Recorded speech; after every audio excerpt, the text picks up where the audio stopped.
Regard, œil avisé, prunelles aiguisées, la midinale est aux aguets. Par Pierre Jacquemin et Pablo Pillo-Vivien, tous les jours à 12h30. Bonjour Thierry Schaffhauser, Bonjour. merci d'avoir accepté notre invitation. Vous êtes travailleur du sexe, vous êtes aussi militant syndical puisque vous êtes membre fondateur du STRAS, qui est un syndicat autogéré qui fête cette année d'ailleurs ses 10 ans et qui vise à la reconnaissance des droits des travailleuses et des travailleurs du sexe. On va y revenir, mais d'abord aujourd'hui c'est les 50 ans des émeutes de Stonewall à New York, c'était le 28 juin 1969. Pourquoi cet événement c'est un événement important, voire structurant pour le combat LGBT ? Moi, je pense que même avant Stonewall, il y a toujours eu des résistances.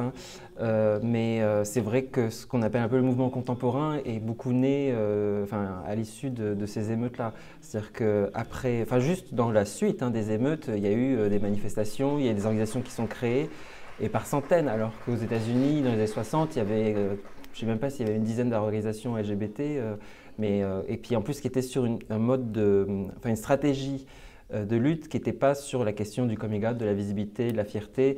En France, par exemple, avant le phare qui a été créé en 71, donc à la suite de Stonewall, il y avait ce qu'on appelle Arcadie qui avait été fondé par un prêtre, je crois, et donc il prônait la discrétion pour être accepté par la société. Donc là, on change de registre en disant non, non, on a une perspective révolutionnaire. Et le but, c'est aussi de transformer la société, la famille, enfin voilà, toutes ces institutions patriarcales. Bon. Comment vous qualifieriez aujourd'hui l'état de la société française sur ces questions, notamment sur les questions, je pense évidemment LGBT, mais on voit aujourd'hui sur le débat de la PMA, est-ce qu'on est encore une société conservatrice selon vous ? Ça dépend de quel sujet LGBT on parle, parce que si on parle de l'accès des homos à la famille et à la sphère de la production nationale, etc., je pense que ça ne dérange plus trop, au contraire, les gens sont très contents. Par contre, si on parle des questions trans, si on parle des questions des travailleuses du sexe LGBT, de la migration, des demandeurs d'asile LGBT, là il y a des personnes trans séropositives qui reçoivent des obligations de quitter le territoire français. Là je pense que les gens se rendent... Et puis je pense que les gens ne voient même pas ça comme une question LGBT, parce que maintenant aussi, je pense que le mouvement un peu mainstream et dominant dans les luttes LGBT a une stratégie qui était très axée sur l'égalité des droits, et donc ça veut dire avoir les mêmes droits que les hétéros. Mais si ça signifie une réconciliation entre les homos blancs de classe moyenne et les hétéros, au détriment des queers de couleur ou des personnes trans, etc., moi je pense qu'il y a un petit problème. Donc il y a une sorte de recomposition peut-être aussi dans les luttes LGBT. En même temps, je crois que les questions de justice sociale, elles ont toujours été là, mais je pense que maintenant, comme il y a un défaut de plus en plus de manque d'agenda LGBT maintenant qu'on a l'égalité qui arrive, du coup, il y a des nouvelles réflexions sur qu'est-ce qu'on va inclure aussi. Je vous posais cette question parce que vous étiez candidat en 2017, vous aviez été candidat en 2017 suppléant sur une liste d'Europe Écologie Les Verts et on vous a retiré l'investiture parce que vous aviez posé sur une affiche travesti. Ça dit quoi de l'état de la politique, en tout cas de l'état d'esprit des politiques et notamment de l'état de la gauche ? Je pense que la classe politique considère que pour gagner une élection, ça ne fait pas sérieux d'apparaître en travesti. Malheureusement, y compris dans des partis de gauche qui sont censés être pro-LGBT. Moi, je me rends compte que même encore aujourd'hui, je suis peut-être minoritaire sur ces trucs-là parce que je pense qu'il y a plein de gens qui pensent que le but d'une élection, c'est de gagner une élection. Bon, moi, je crois que quand on est sur une législative où en moyenne on fait entre 5 et 10%, il n'y a pas de réel d'enjeu à être élu et que du coup, il y a peut-être un enjeu de faire de la politique au sens de faire passer des idées, des messages. Et moi aussi, je suis activiste à la base. Donc, c'est vrai que je pense que c'est un moyen d'expression aussi et je regrette que les Verts qui ont fait le mariage de Bègle ou qui… je pense qu'il y a 10-15 ans, sur ce sujet-là, il y a 10-15 ans, je pense que ce serait très bien passé, mais je pense qu'aussi maintenant il y a peut-être une nouvelle génération de personnes qui en même temps ont l'ambition d'arriver au pouvoir, donc d'un côté c'est bien, mais avec le défaut que du coup les gens se lisent beaucoup plus. Par exemple, le fait de mettre une cravate ou choses comme ça, de plus en plus je vois ou j'entends des gens dire il faut donner cette image-là parce que ça rapporte 1 ou 2 points en plus à une élection. Moi, je me dis, mais quand même, c'est pas l'esprit de l'écologie politique quand c'est né dans les années 70, pas du tout. Mais maintenant, il y a quand même un peu cette idée-là qui est, à mon avis, qui est répandue dans toute la classe politique. Sur le travail du sexe, il y a encore une stigmatisation, c'est peu de le dire, mais est-ce que les luttes LGBT, justement, ont suffisamment intégré le combat des travailleurs du sexe ? À mon sens, pas suffisamment. Maintenant, on a quand même des progrès, c'est-à-dire que le fait que ILGA, World, Europe, donc une des grosses fédérations internationales LGBT, a une position pour la décriminalisation du travail du sexe. Ici en France, toutes les grosses organisations LGBT aussi maintenant ont inclus l'agenda des travailleurs du sexe dans le leur.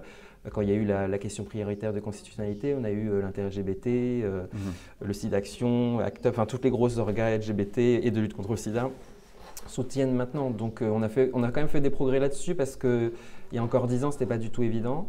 Mais je pense qu'il y a une prise de conscience sur le fait que, par exemple, Stonewall aussi a été initié par beaucoup de travailleurs du sexe. C'est-à-dire que les jeunes gays qui débarquaient de leur middle America, qui arrivent à New York, beaucoup ont été travailleurs du sexe, beaucoup des femmes trans, ou enfin à l'époque on disait plus travestis, drag queen, parce que le mot trans n'était pas encore très populaire, mais voilà, c'était des personnes qui vivaient et survivaient grâce au travail du sexe.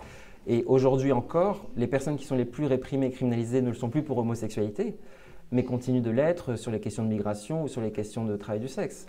Or, on sait bien que des jeunes LGBT qui débarquent dans une grande ville, en général, l'étape migration et travail du sexe font partie des étapes des personnes les plus précaires de la communauté. Vous diriez, c'est un de vos combats, que le travail du sexe, c'est un métier comme un autre? Alors, je ne dirais pas que c'est un métier comme un autre au sens où c'est très stigmatisé, que c'est encore pénalisé de plein de façons. Qu'est-ce qui est stigmatisé justement? C'est le rapport au corps? Il y a beaucoup de choses. Je pense que c'est le corps peut-être, mais il y a l'argent aussi. Je pense que c'est le fond catholique, hein, c'est-à-dire le sexe et l'argent. Là, tu combines les deux, ça y est, c'est… Mais après, je pense qu'il y a peut-être une vision très romantique du sexe où il faut que ce soit dans le désir et le plaisir et l'amour partagé, enfin bon, tous ces trucs-là. Et ce que je crains par rapport à ces logiques-là, c'est qu'en fait, on n'analyse pas les rapports de domination dans ce qui serait soi-disant la sexualité gratuite et pure de tout échange et interférence économique, comme s'il n'y avait pas de la domination dans le couple hétérosexuel à la base, et comme si tout était dans la prostitution. Je pense que si on veut vraiment lutter contre la domination masculine, ou toute forme de domination, je pense qu'il faut voir les échanges économico-sexuels au sens large, et même la sexualité au sens large. Parce que, et d'ailleurs, je pense que ce que vivent les travailleurs et travailleuses du sexe peuvent être des outils féministes dont pourraient se saisir les mouvements féministes en général, parce que je pense qu'on a aussi développé des formes de résistance. Le fait de négocier avant de baiser, le fait de… Tu vois, sinon, c'est le règne de la spontanéité amoureuse. Et en fait, qu'est-ce qui se passe? Non, c'est la dictature de l'éjaculation, où c'est les hommes décident quand on commence, quand on finit. Enfin, voilà, c'est pas… je pense qu'on pourrait apprendre beaucoup des travailleurs du sexe en termes de féminisme aussi. Justement, ce tabou, il invisibilise aussi les travailleurs du sexe, et du coup on passe à côté de plein de choses. Je pense notamment aux violences qui sont faites aux travailleurs du sexe. Une femme travailleuse du sexe a été poignardée en plein Paris, on n'en a pas parlé. C'est aussi un des problèmes que… Oui, je pense qu'on se rend très bien compte que, par exemple, un passage clouté où il y a un colorié par la ville de Paris, où il y a un graffiti, toute la classe politique unanimement condamne en disant c'est scandaleux. Hein. Par contre, une femme trans au Bois de Boulogne qui est assassinée au mois d'août, il y a eu très peu de réactions. Et encore, il y a eu une mobilisation très forte, sinon il y aurait eu zéro réaction. Et là, pareil, il y a encore une semaine, vendredi dernier, au Bois de Boulogne, il y a une femme qui a été poignardée. Bon, nous, on a interpellé des femmes politiques qui ont du coup répondu par Twitter, mais en réalité, c'est ridicule par rapport aussi au contexte qui crée cette insécurité. Parce que les violences qui existent au Bois de Boulogne, c'est pas nouveau, ça fait un moment. Mais c'est vrai que ça s'est amplifié là, avec la pénalisation des clients et que les politiques de pénalisation créent des phénomènes de déplacement où il faut aller travailler dans des endroits du bois de Boulogne où c'est plus dangereux parce qu'avant personne n'y allait, il n'y a pas d'éclairage la nuit. Voilà. Bon, et puis aussi la précarisation du fait d'avoir moins de clients, ça veut dire qu'on prend plus de risques à accepter des hommes qui d'ailleurs ne sont pas forcément clients mais qui viennent juste pour agresser. Et donc il y a des hommes qui en profitent pour se faire passer pour des clients, pour voler, violer, voilà. Justement, dans le combat qui est celui du STRAS, vous dites qu'il faut décriminaliser le travail du sexe et faire appliquer le droit commun. Ça veut dire quoi concrètement? Quelles sont vos principales revendications finalement? Alors c'est vrai que je me rends compte qu'il y a besoin de préciser parce que des fois quand on parle avec des parlementaires, des politiques et quand on parle de décriminalisation, ils disent « Ah mais vous voulez un vide juridique ». Alors qu'en fait c'est tout le contraire. C'est-à-dire qu'aujourd'hui, dans un système de prohibition, on n'a pas accès au droit. Quand on parle de droit commun, ça veut dire le droit du travail, ça veut dire le pouvoir porter plainte quand on a été victime d'agression et que la plainte soit vraiment prise au sérieux et par la police et par la justice. Ça veut dire tu ouvres un compte en banque, qu'on ne va pas te fermer ton compte en banque en disant ça c'est de l'argent noir alors même que tu es déclaré. Au niveau du droit familial, qu'on ne te retire pas la garde des enfants au moment du divorce juste parce que le mec tout d'un coup utilise ça comme argument. Bon, il y a plein de choses, il y a plein de discriminations. C'est l'accès au logement, c'est l'accès aux soins, sur le logement, mon propriétaire est considéré comme proxénète. Donc là, il y a une vraie entrave au droit au logement. Et c'est légal.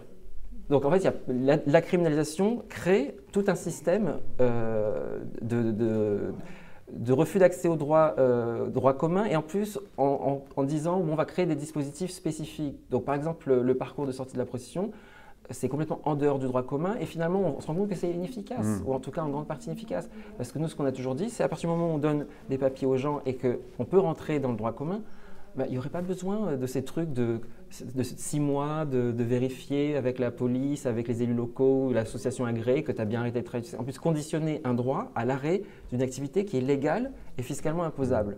C'est quand même le législateur, il a... Il n'est pas tout à fait au non, fait mais moi de, je pense que c'est complètement hypocrite. C'est-à-dire qu'en plus, 330 € par mois. Ces gens-là, ils sont payés combien à faire de la politique? Et après, ils vont nous dire que nous, ce n'est pas un vrai travail. Et c'est quoi leur travail à eux? Et ils pensent qu'on peut vivre avec 330 € par mois et ça ne les dérange pas de voter des lois comme ça? Il y a quand même un truc... c'est quand même un tiers de moins que le RSA. Ce qui est intéressant justement dans votre propos et dans votre combat, c'est que vous n'opposez pas justement le combat du STRAS pour les droits des travailleurs du sexe au combat plus général, le combat social contre la précarité, pour la défense des services publics, c'est ce que vous dites. Et qu'au contraire, tout ça est lié. C'est pas commun, tout le monde ne le pense pas justement, que tous les combats doivent se réunir. C'est un des objectifs justement, la convergence aussi de... nous, je pense qu'on est un peu obligés parce qu'on fait partie de toutes les minorités et les travailleurs du sexe sont des femmes, des prolétaires, des migrants, des LGBT, enfin il y a tout. Donc du coup, on est obligé de tout prendre en compte. Et je pense que les syndicats en général et la gauche en général devraient faire ça. Je veux dire, si un syndicat a pour but de lutter contre l'exploitation au travail, mais c'est aussi l'exploitation dans la vie parce qu'un propriétaire qui va faire des loyers abusifs dans Paris ou dans des grandes villes en France, c'est aussi une forme d'exploitation. Après, c'est aussi comment on comprend la lutte contre l'exploitation. Je pense que... nous, c'est aussi parce que, par exemple, on nous oppose souvent la question du choix, mais ça, justement, c'est une réponse aussi pour... Quand tu vis une contrainte économique, la réponse n'est pas que les conditions de travail ou que le travail, c'est aussi comment on fait pour lutter contre ces contraintes. Et donc, c'est sûr que si tu es une personne trans et que tu n'as pas le changement d'état civil facilité, ça, c'est une vraie exclusion par rapport au marché du travail classique. Donc, au lieu de nous créer des trucs qui ne servent à rien, tu régularises sans papier, tu donnes le droit aux personnes trans d'avoir leur sexe d'état civil selon leur apparence de genre. Déjà, tu résous une grosse partie du problème de la contrainte des gens qui exercent le travail sexuel parce qu'elles n'ont pas le choix. Donc, évidemment, pour nous, ça fait partie de nos revendications et forcément. Vous organisez aujourd'hui, à partir d'aujourd'hui en tout cas, les putains de rencontres au 100 rue de Charenton dans le 12e arrondissement de Paris. C'est quoi l'objectif de ces rencontres? C'est aussi d'interpeller, vous faire connaître, fédérer justement? Vous utilisez le terme. Je pense que le premier but, c'est déjà pour nous, de pouvoir nous rencontrer entre nous. C'est vrai que les rencontres évoluent aussi au fil du temps, ça fait plus de 10 ans qu'on organise ça. Je me rends compte qu'il y a un public qui est... de plus en plus de travailleurs du sexe, qui travaillent avec les nouvelles technologies, genre les camgirls, des trucs comme ça, qui en fait sont souvent isolés. C'est-à-dire que le désavantage, on va dire, d'Internet et des nouveaux outils, c'est aussi que finalement chacun travaille de chez soi derrière son ordinateur et qu'il y a un besoin, je pense, de faire communauté ou en tout cas de rencontrer des gens qui vivent la même expérience parce qu'en fait, tu peux en parler à personne d'autre. Moi, c'est vrai que je ne m'en rends plus compte parce que ça fait plus de 10 ans, ça fait 15 ans que tout le monde sait que je suis pute, mais je me rends compte que quand on voit des nouvelles adhérentes ou des nouvelles personnes qui arrivent, en fait, une des premières demandes auprès du syndicat, finalement, c'est de rencontrer d'autres personnes qui sont comme moi, qui vivent la même chose et à qui je peux parler sans avoir peur de me dire, bon, si je parle d'une mauvaise expérience, par exemple, qu'on ne te renvoie pas tout de suite à dire, oui, pourquoi tu fais ça, il ne faut pas t'étonner. Enfin, voilà. Parce qu'en fait, la stigmatisation, c'est aussi, ça isole énormément, quoi. Donc, je pense que c'est un des premiers enjeux, c'est ça. Après, tant mieux si ça permet aussi de porter, de rappeler les discours politiques plus généraux, les revendications, etc., bien sûr. J'ai une dernière question, Thierry Schaffhauser. Demain, c'est la marche des fiertés. Vous êtes fier, vous? Alors pour moi, le terme de fierté, c'est surtout pour refuser la honte. Et c'est vrai que, par exemple, j'ai écrit un bouquin qui s'appelle « Fier d'être pute ». Et je crois que les gens n'ont pas forcément compris, parce que je pense que c'est surtout par rapport au fait que toute la société veut qu'on ait honte, qu'on soit malheureux. Et en fait, on peut très bien être très heureux, et même peut-être beaucoup plus heureux que la moyenne des gens qui se font chier à devoir respecter les normes sociales, etc. Et puis après, oui, enfin, pour moi, c'est plus la fierté d'être pute que la fierté d'être pédé. Aujourd'hui, être pédé, c'est presque, ça y est, c'est presque gagné, quoi. Enfin, je veux dire, c'est fini. Mais pour moi, la putophobie, puissance je ne sais pas combien. C'est-à-dire qu'aujourd'hui, je peux être dénoncé par un voisin et me faire jeter de chez moi. C'était la situation dans les années 50, 60 pour les gays, quoi. Je crois que... Alors ça dépend de qui dans la communauté LGBT, mais c'est vrai que bon, maintenant, avec l'égalité des droits... D'ailleurs, je m'étonne qu'il n'y ait pas plus de gens en France qui soient visibles. C'est-à-dire que dans les pays anglo-saxons, il y a quand même une culture du coming out, de la visibilité. En France, on a encore une classe politique qui a peur ou qui considère que c'est de la vie privée. Alors il y a ce truc du mythe de la vie privée. Alors pour moi, c'est pas, il n'y a rien de privé. C'est-à-dire que, à la rigueur, si je parlais de mes pratiques sexuelles, peut-être, mais là, tu parles de ton identité. Si les gens les hétéros, ils passent leur temps à afficher leurs épouses, et c'est un argument marketing en politique. Mais à la rigueur, bon, maintenant là-dessus, sur la visibilité, je pense que autant les années 90, c'était stratégiquement intéressant, autant aujourd'hui, quand tu vois les gays qui deviennent visibles et qui sont de droite ou d'extrême droite et qui sortent des horreurs, tu te dis finalement, c'est peut-être pas la peine que tout le monde fasse son coming out. Donc, bon. Merci beaucoup Thierry Schaffhauser. Bah, de rien, c'est moi qui vous remercie.